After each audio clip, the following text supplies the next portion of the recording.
Hi, I'm Vincent Franchini from Tumblr House, here with Charles Coulombe. We've got a great episode for you today. Let's hope. We've got questions on Hollywood, prophecy, and Eastern churches. But first, since it's the beginning of the Halloween season, I thought it'd be good to start off the show with a Halloween type of question. Oh boy.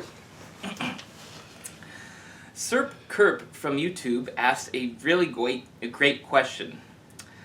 Mr. Coulombe, is it possible that Bigfoot, Goatman, and the Michigan Dogman are examples of modern lycanthropy? Wow. Well, for the sake of our studio audience, lycanthropy is, of course, the art and state of being a werewolf.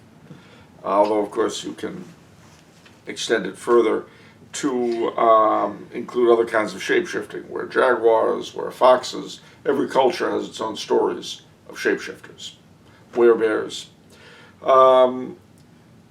That is a very good question. It also begs certain other questions. Of course, first is, do any of these things exist? Now, I've never been a werewolf. I never hope to be one, but I can tell you this right now, I'd rather see than be one. Well, never mind.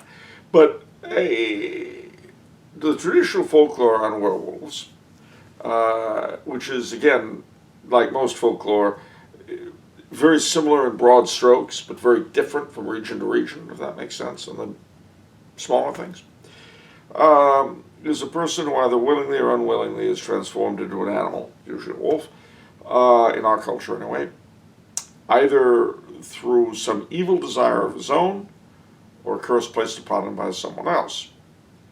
We're all familiar, if we like old movies, with that wonderful rhyme by Uspensky in The Werewolf of London. Even a man who is pure at heart and says his prayers by night may become a wolf when the wolfbane blows and the moon is full and bright. Now, I personally don't know whether or not that actually happens. I would also have to say I don't know that it doesn't. And that's kind of an important thing to understand. It is, as I say, a universal motif in the world's folklore. Now, whether that's the case because of some deep Jungian psychological thing, or whether because somehow or other it happens, I'm not the one to say. I don't know. But presuming for a moment the possibility, and again, it's easier to prove a possibility than an impossibility. Because if something is impossible, it's never happened. According to Christian folklore, the werewolf was, in a sense, a mockery by the devil of the incarnation. Rather than God into man, man into animal. They saw vampirism the same way.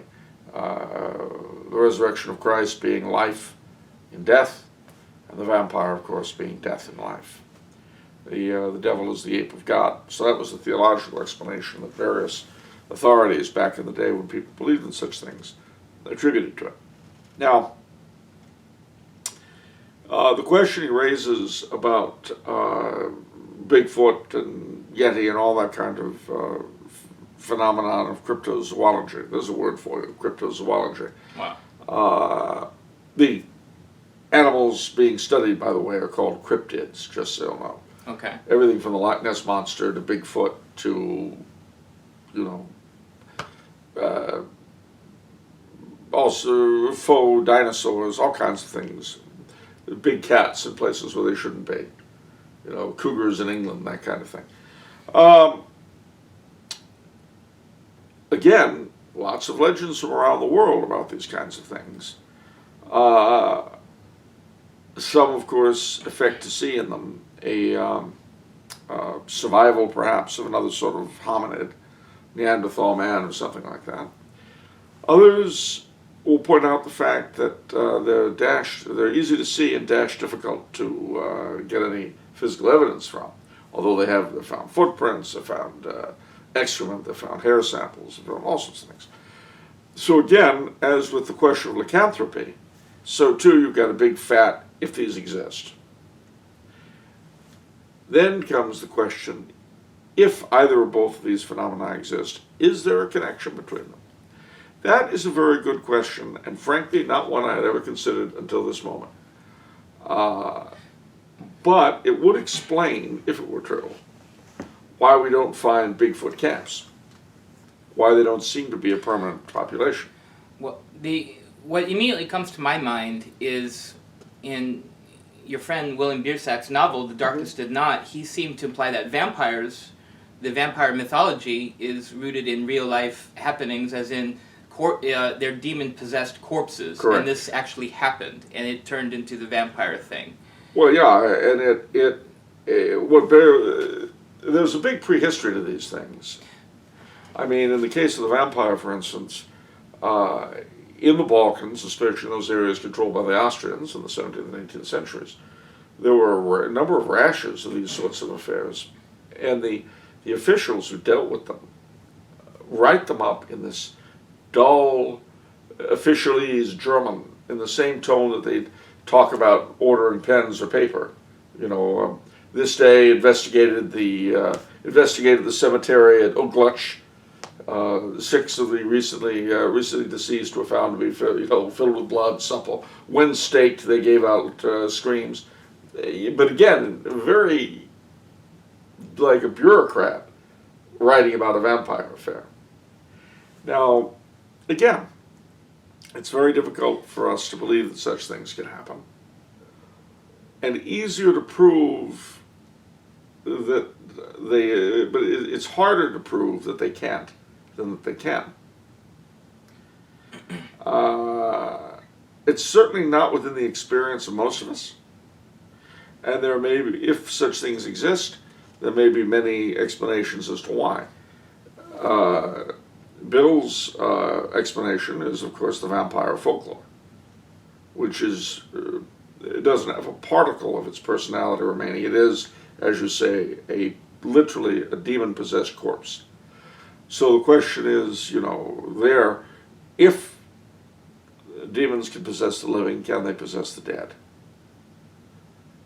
And what would be the physiology of that? How would they keep them going? Yeah. I have to give, as I think anyone who's either A, sane, or B, hasn't encountered anything of this sort, or C, both, I have to say at the end of the day, I don't know. It's not a matter of dogma. There's no historical sort of explanation or examples or anecdotal evidence Sure of werewolves? Oh, sure, absolutely. In France in the 17th century, the 16th century, in the Balkans. But see, again, here's the problem. When you look at those records, all right, we're faced with a huge gulf between who we are and who they are. They write down these happenings and say this is what happened. We, convinced that they can't, read them and immediately begin looking for some other kind of explanation. Mm. What we're incapable of doing is suspending judgment. We say, since that can't happen, they were wrong. Well, I think, honestly, it's best to keep an open mind. The fact that there were historical accounts of these things, anecdotes of these things, and the fact that all sorts of peculiar and strange things go on today and simply fall by the wayside, it's best to suspend judgment. I think you would be, again, unless you had some personal experience, which is a different story. In that case, please come forward. Although you might argue that they often do on coast to coast, so that blows that right there. But it would be, I think, extremely advised to say these things absolutely happen, but just as advised to say they can't. I saw a documentary some years back of 2 brothers, I think it was in South America, and they had a disorder, and they essentially looked like Chewbacca from Star Wars. Yep, absolutely. And so that, to me, that opens the door for... Well, yeah, I mean, there are all sorts of... there are people born with tails. As I say, to say it can't happen is foolish. To say it absolutely positively happens is almost as foolish. To be assured that you have the absolute reason and know all about it, that's the most foolish of the bunch. Because, as you say, Perhaps there were birth defects involved. Perhaps there was this, perhaps there was that. We can't know. And so I think that the healthiest point of view in all these things is to keep an open mind and a good collection of holy water. Okay, good advice. Michael Glanville from Portland, Oregon asks, the new Ben-Hur movie has been in the theaters. Have you seen it, and did you see the Charlton Heston version? Has Hollywood ever made really good religious movies? Are they capable of doing so? Good question. I have not seen the new movie, which I understand there was a bit of an argument. They were thinking of calling it Ben-Him, in Wow. keeping with new, with our current society. But I did see the Charlton Heston version. I'll have you know, Charlton Heston was standing there when I saw it. It was a re-release of it at the Cinerama Dome about 20 years ago. Wow. So this is one of the 2 times I met Charlton Heston. And he was very impressive because he was Charlton Heston. Of course. And not only was he Charlton Heston, it was Charlton Heston at the opening of a re-release of one of his most iconic films. So he was extremely Charlton Hestonian. Whether or not he would have behaved in quite the same manner at the opening of The Omega Man, I don't know. But at any rate, yeah, I saw it, and I'll tell you honestly, my father would never let us see religious movies. You saw what? The new one or the, The old old one? Oh, the old The one. old Okay. My father would never allow us to see religious, biblically themed movies because he felt that it would cheapen the whole thing in our heads. He didn't believe that Hollywood was capable of doing it justice. Mm-hmm. And I think that there's certainly a certain amount of truth to that, but it has several different reasons for being. Part of it is because of the lack of sympathy that a lot of secular-minded people have with, and a lot of folk in the industry are secular-minded, to say the least, that they have with these things. If you get the chance, go see the Coen brothers' picture Hail Caesar, in which they really have some fun with the whole idea. But I mean, you see things like the Silver Chalice and the Robe and all that. They were shot through with theological problems. And yet, if you see them when you're young enough, that'll be fixed in your head as the way it worked. I remember the story Ray Bradbury told. He did the script of the remake of King of Kings. And the studio were very upset about the Judas character, and they wanted to get rid of him because they were afraid that it would make for anti-Semitism. And Ray Bradbury said, look, the people are going to be seeing this thing, know their Bible, and if there's no Judas in it, and it's produced by a man with a name like yours, that's going to cause far more anti-Semitism than his presence could. So Judas appears in King of Kings, thanks to Ray Bradbury. But so that's one aspect. The second aspect is that there are certain things that probably should never be made into movies.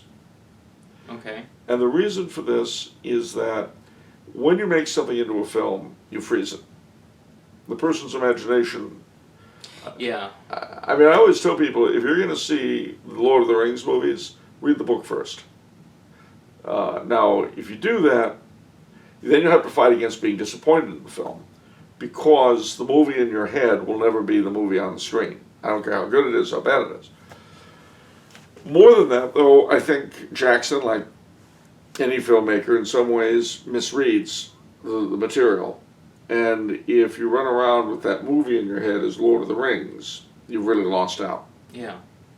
So part of it is ideological, but part of it is purely a question of style, of artistry. I mean, obviously, if I did a version of the Headless Horseman, say, they're quite different from someone else's. And how many people who haven't read Washington Irving, or even the Classics Illustrated version, have the Disney cartoon in their head when they think of the Headless Horseman? Or Tim Burton's. Or Tim Burton's, absolutely. Which, oddly enough, Tim Burton's is very effective, I mean, Yeah. as a film. Yeah. But there was one that came out in the 70s, a cartoon version. Mm. It's quite good and has some of the most beautiful backgrounds you'll ever see. The Headless Horseman is such an autumnal tale while we're on the subject of the Halloween season. Yes. It's good stuff. Good stuff. I was just back there and walked over the bridge on the site of where Ichabod Crane is supposed to ride. Wow. It's a wonderful part of the world. Anyway, I digress. Suffice to say that the problem with religious pictures is that even if you have faith, you can never really do it complete justice. Mel Gibson did a wonderful job, I think, with The Passion. But there will always be people who have problems with it for good reason. Mm-hmm. And one thing you can be assured of is that it didn't happen quite like that. Okay. I mean, don't get me wrong. Yeah. It's very effective. I know, especially, with Protestants, because they're not used to thinking about the Passion. Most Catholics I knew, though, were busy ticking off in their heads the Stations of the Cross and the Five Sorrowful Mysteries. Yeah. Which I did. Yeah. That didn't lessen the effect for me at all. But I mean, I've done this. My whole life I've spent reliving the Passion that way. Mm-hmm. And he did a really good job. His devil was very effective. But again, the problem is it fixes in your mind that these things, that this way that he portrays it is how it was. His devil, I think, is an extremely effective devil because it's so just wrong. Right. Just totally, absolutely wrong. And that little demon child, who I think I went to school with, actually, maybe dated, I don't know. Anyway, the point is, that it was very, very effective filmmaking, and it respected the material. But it couldn't have been quite like that. And that's always the problem with a sacred story, that you'll fix someone else's idea in your head. Well, that sounds like then, that has broader application then, because so in any historical sort of movie, it will never happen exactly like that. No, it was never like that. The difference, of course, is that with regular history, it suffices to get an idea. But with sacred questions, the stakes are higher. Ah, I see. The stakes are higher for the individual. If I identify Christ with what I saw in the robe with the silver chalice. What about something not necessarily biblical but Catholic? Let's talk about Song of Bernadette and one of my favorites, A Man for All Seasons. Well, that is a bit different when you take the divine out of it. Yeah. Then you're dealing with the human with overtones of the divine. Yeah. And again, you've got to be careful not to make it hokey. If you remember at the end of the Omen, Omen 3 or whatever it is, when Jesus descends. Okay. It believe me, the phrase "jump the shark" was invented for that particular moment. But having said that, Man for All Seasons, for instance, I've seen two versions: the regular one and Charlton Heston's version. Both very good, very effective, and very real. Mm. I think my favorite line in that is the everyman character, sort of like a Greek chorus at the end. He's the steward for Thomas More. He's a messenger. He keeps on showing up, but it's the same man. And then at the very end, he goes through the long list of how the different people died horribly. Yeah. And then he ends with, and me? Oh, I died in my bed, as I hope shall all of you. Meaning, and this is true, that we're likelier to be like him. Yeah. Than any of the characters in the film. Yeah. In other words, instead of being a great saint like Thomas More or an evil man like Thomas Cromwell, we're lukewarm. Yeah. The kind that gets spat out, like that. Yeah. Anyway, but so that can be quite effective. But the problem is, the minute you try to put the camera directly on the divine, it gets difficult. Yeah. Okay. Anthony asks, what is the church teaching on the great Catholic monarch and the end times? Do you personally subscribe to it? Why or why not? Well, that's a very good question. Firstly, there is no official dogmatic teaching that every Catholic has to subscribe to on the end times or on prophecy. Let me say that straight out. To be a Catholic, you have to accept the 4 creeds and every article of them. That's the minimum. Just so our studio audience will know, we're talking Apostles, Nicene, Athanasian, and the Creed of St. Pius IV, or the Council of Trent. No, not St. Pius, just Pius IV, the Council of Trent. Those 4 creeds, plus the 3 infallible definitions since that time, the infallibility of the Pope, the Immaculate Conception of the Virgin Mary, and the Assumption of the Virgin Mary to heaven, that is all a Catholic has to believe to be a Catholic. We forget that. And I know a lot of people, I'm certainly not saying my question is like this at all, but I'm just mentioning, I know a lot of people who were very assiduous in pursuing prophecies, but didn't really know what was in the creeds. And it's easy to fall into because the creeds are kind of dull. We take them for granted. One of them we say every Sunday at Mass. The other we might say every day with the Rosary. And I believe in God the Father Almighty, maker of heaven and earth, and Jesus Christ, the only Son, our Lord. We forget how revolutionary and exciting those things are, and really how subversive of the culture and society in which we live. But I digress. Mm-hmm. So, the question is the Great Monarch. What is that derived from? Where is he drawing from? Now, it's drawn from the prophecies of a large number of saints. And in broad outline, again, in broad outline, they have a lot of similarities. Basically, the idea is that a great monarch will arise toward the end of time, when the church and the world are just in terrible shape. This great monarch will arise, and he will be by descent, they say in the later versions, both a Habsburg and a Bourbon, i.e. the 2 great Catholic houses of Europe. He will restore the unity of the great Holy Roman Empire, long since smashed, to a little bit like Aragorn in Lord of the Rings. Mm-hmm. And he'll make all things new, as it were, collaborating with the Pope at the time. And then again, it varies, but some accounts have the Antichrist emerging toward the end of his reign, and his doing battle with him and losing. Oh, wow. And then you have the reign of the Antichrist, and then the second coming. Now, but again, you have other versions that say something differently. You also have sort of a prefiguring, as it were, in that sort of prophecy, in various folk beliefs about the great king who will return. King Arthur, or Charlemagne, or Frederick Barbarossa, the sleeping king, or the last emperor Byzantium, Blessed Constantine XI, the hidden emperor, the sleeping king, who will come back when his people need him.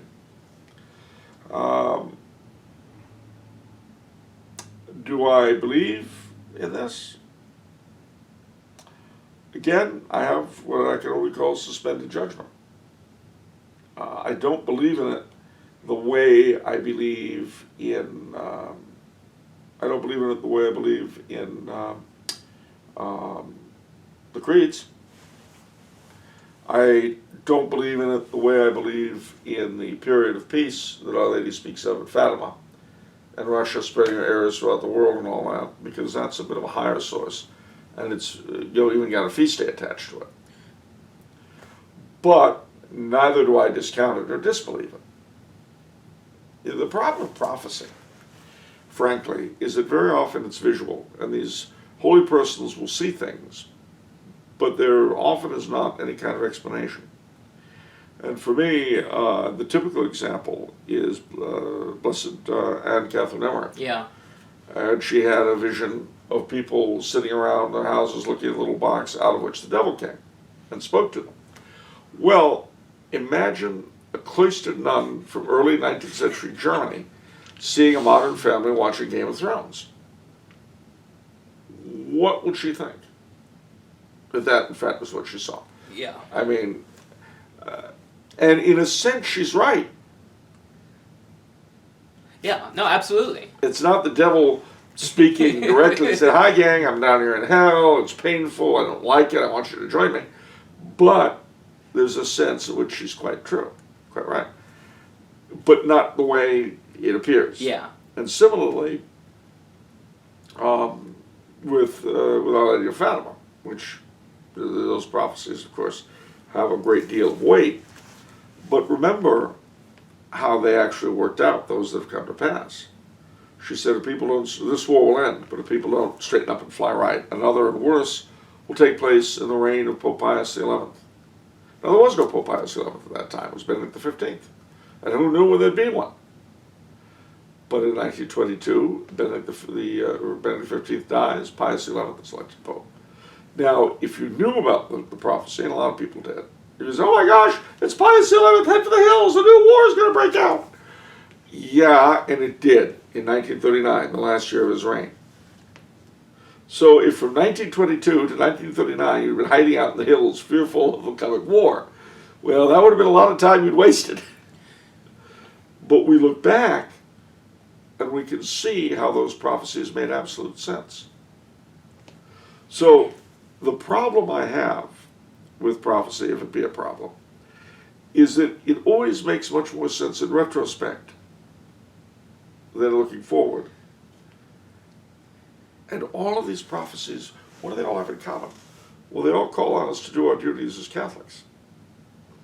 How will you weather the storm? Well, you'll say your rosary, you'll go to Mass, you'll fulfill the duties of your state life, which we should all be doing anyway. You will not find a single prophecy that calls on us to do something really bizarre. All right, everyone, put tin foil on your heads and go outside wearing. No. But if you try to use prophecy to govern your business life or your educational plans, you'll always come a cropper, because that's not what it's for. It's to remind us that God is outside time and space, that everything around us is limited and fleeting and passing, and that our religious duties and our civil duties, which seem, again, so boring and lackluster to us, are extremely important. We don't know how they're important. We don't know how it affects things. But I mean, time and again, you'll hear various seers speaking, approved seers, I gotta emphasize, speaking of how, Our Lady has held our Lord's anger back and so on and so forth because of people doing his saying prayers and so on. Absolutely great. Isn't there a sort of pragmatic application, at least in this prophecy, in that it instills hope in society that we will not just go gently, that there will be a restoration? Yeah, it does. And of course, there very likely will be a restoration of some kind. The problem is we can't know what. Yeah. I mean, to give you an example, let's pretend for a second that you and I were St. Ambrose and St. Augustine. Oh, no. And we're talking about the state of affairs of the empire. Well, the state of affairs is everything's going down the tubes. That's what's happening. Yeah. It's really not in a good place. Well, we know as Catholics that there's hope for the future. And there is. But there's no way that you or I could ever have predicted Clovis, the barbarian king whose baptism 300 years after that led the way to the restoration of the empire in the West. There's no way we could have known that. Mm. And if I had come to you some years later when, although the Romans were not really aware that the empire had fallen, but when the emperor of the West was deposed and the barbarian who took over sent his crown to Constantinople to say, well, now we're back to one emperor. But if I had come to you and said, have faith, my son, there will be an emperor of the West again. Well, all right, that's great, but believe me, you would not have had Charlemagne in mind under any circumstances.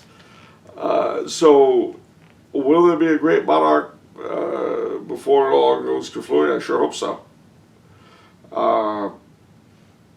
Do I hope to live to see him? No. Why not? Because that would be the Antichrist was around the corner. Well, I mean, I don't want to be around for the last days. If I die beforehand, I will be, of course. I mean, listen this way. In one sense, we'll all be around for the last days. But I would rather have my eternal destiny, please heaven, sewn up, than go through it. Okay. Now, it might be that going through it is what I need. It could be I'm such a schmo that I need that kind of abuse to save my soul. And if so, then all I can do is say, okay, great, thanks. But I hope that's not the case. Okay. Because the last days will not be pleasant. Everyone tends to think of them in terms of the bad guys getting their own, getting what they deserve. Yeah, well, the good people get smacked around a lot too. And secondly, who's a good guy and who's a bad guy?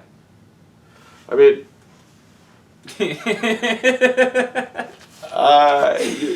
my joke. Remember a couple of years ago, this Protestant minister, declared the rapture was going to happen. Yeah. And then nothing happened.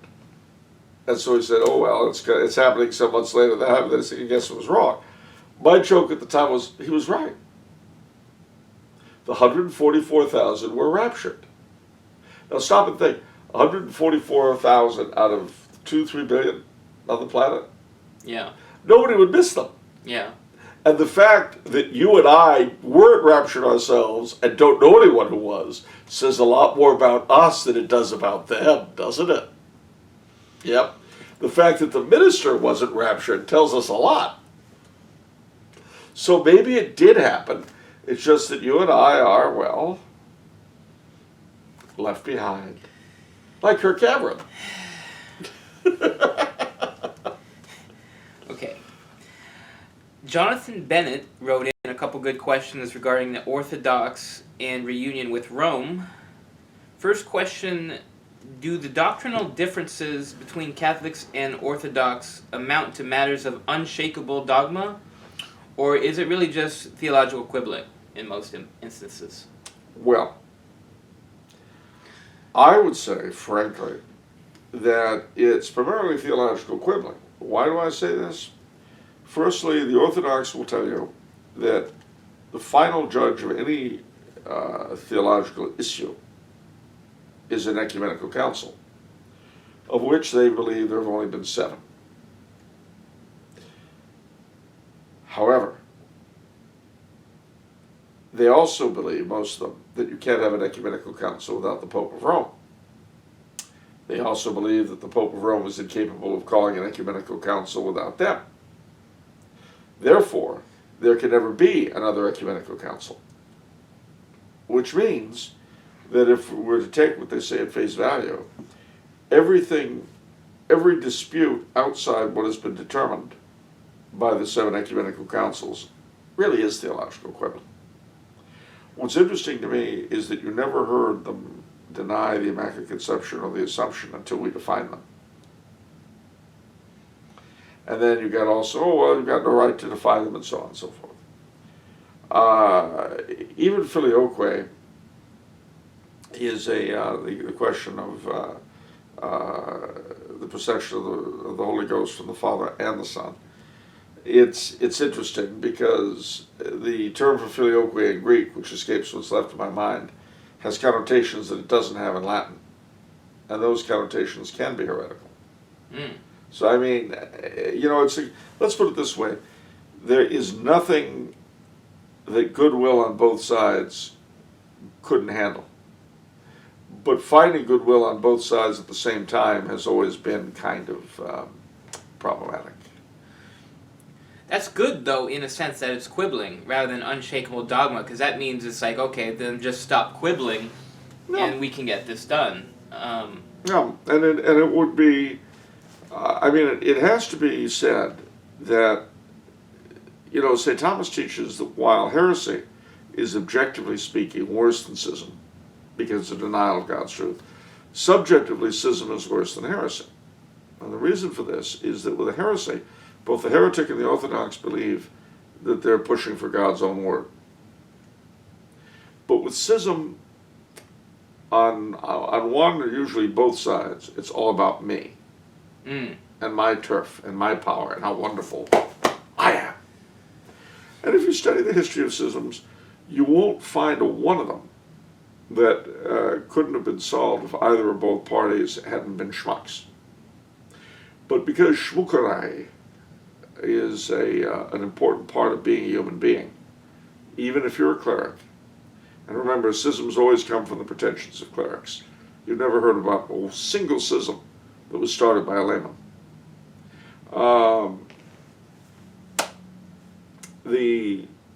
That's why St. Thomas teaches that subjectively they're worse, because it's all about the glorification of the self. I think that the current Patriarch of Moscow made an extremely valid point when, as Archbishop of Smolensk, he declared that schism is like a divorce, and it's the result of human sin. And until both sides realize that our division is a sin, an ongoing sin, that we've gone on as though we don't need the other, just like a divorce. We've gone on with a huge lack of love. Neither side sees this thing as a terrible thing which needs to be undone. And because we don't love the other. We don't really see, we as Catholics do not see the schism with the Orthodox as a horrible thing that needs to be fixed at all costs, and neither do they. I thought you said something differently in a previous question on the Orthodox. You had said that the Orthodox see the modernism problems, and that is pushing forth the effort to reunite. This is true. They're both true at once. I mean, obviously, the Patriarch would not have made that statement had he not had some particular interest in it. Okay. But it shouldn't be too much of a shock that both sides have contradictory currents going on. Okay.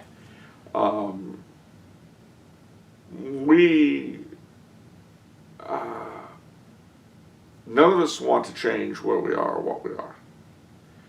None of us want to ever admit that our side were ever wrong. Yeah. We just don't. And because of that, neither side can ask forgiveness for what was done in the past, and worse, neither side can get past it. Again, it's very much like an argument in a family. How much worse are family arguments, long-standing family arguments, than those with strangers? That's true. If you and your brother, say, got into it over something, you know how these things can go on for years. Yeah. And everything adds to it, and everything gets pulled into it. And it's the big thing. And yet, you've got this horrible thing going on one level, and on another level, you die for the guy. Yeah. I don't know how to put it to you, but that's fallen nature. What makes it so reprehensible in this area is that supposedly we're all doing what we're doing for the love of Christ, because we're all such good Christians and stuff. I have my doubts. But I can tell you this much. There are a couple of jokes that come to mind, which are very fitting. One is the Catholics will tolerate any amount of heresy but no schism. Orthodox will tolerate any amount of schism but no heresy. Another is that in the East, authority has been swallowed up by tradition. And in the West, tradition has been swallowed up by authority. I stand by both of those as being more real than funny. But I would say it's almost as though the two halves were meant to act as correctives on each other. To correct the other's stranger traits. And that their division has allowed both sides to go off into cloud cuckoo land.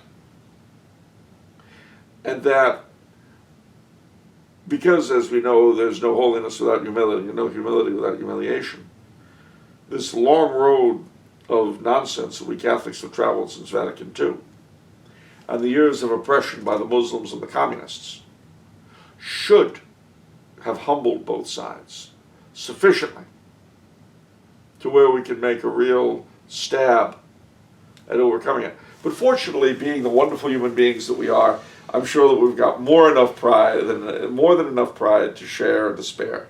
So let's just keep doing what we're doing, because it's worked so very well for us all. Okay. Second question by Mr. Bennett. What should we think of the Eastern Catholic Churches in communion with Rome when Rome herself now, at least implicitly, deals with the Orthodox patriarchs as the legitimate claimants to the ancient sees? Has the Uniate solution failed? Well, you have two different things going on at once. Has the Uniate solution failed? No, it hasn't failed. How do we know this? We know this because every one of the Eastern churches in communion with Rome has produced and are producing saints. So, no, they haven't failed. Have they brought the entirety of the East into communion with Rome? No, they have not. But that was probably not going to happen all by itself anyway. Why an Eastern Rite person who discovers the need for communion with Rome should be denied it? Oh no, we won't take you because you're under your patriarch and he's a schismatic, so get stuffed. I don't think that would be a very smart way of handling it. Yeah. Also, to be honest with you, the Eastern Catholics in this current crisis within the Church have often shown themselves to be better Catholics than we Latins. So, and God knows that they've also provided a home for a lot of Latins in the West who would have lost the faith if they were forced to deal with what most Catholics have to deal with in their parishes. So no, I wouldn't say that they're a failure at all. They haven't perhaps accomplished what their initial authors wanted, but they did something else. That, however, let's put it this way. There can be no solution with the Orthodox that does not guarantee the safety and place of the Eastern Catholics, and their fidelity to Rome should never be besmirched, especially when it's often been done at a price. One of the largest re-schisms that ever occurred, people don't talk about this now, it happened in this country, when a large number of Ruthenian Catholics suffered a certain amount of abuse at the hands of the Latin hierarchy in the 1890s, and they went back into Orthodoxy. Wow. There are a lot of those churches around, a lot of Russian Orthodox churches that are really Ruthenian Orthodox. And it's interesting that if there was one single person responsible for that schism, it was oddly enough the same man who was responsible for the schism of the Polish National Catholics, and that was Archbishop Ireland of Chicago. Wow. There are very few men who can claim to be responsible for not one but two schisms, and I think that's something Chicago should be proud of. Wow. Okay. That's it for this episode. If you enjoyed listening to Charles, please subscribe to our Tumbler House YouTube channel. If you'd like to ask Charles a question on the show, please contact us at our website, tumblerhouse.com. Thank you for watching.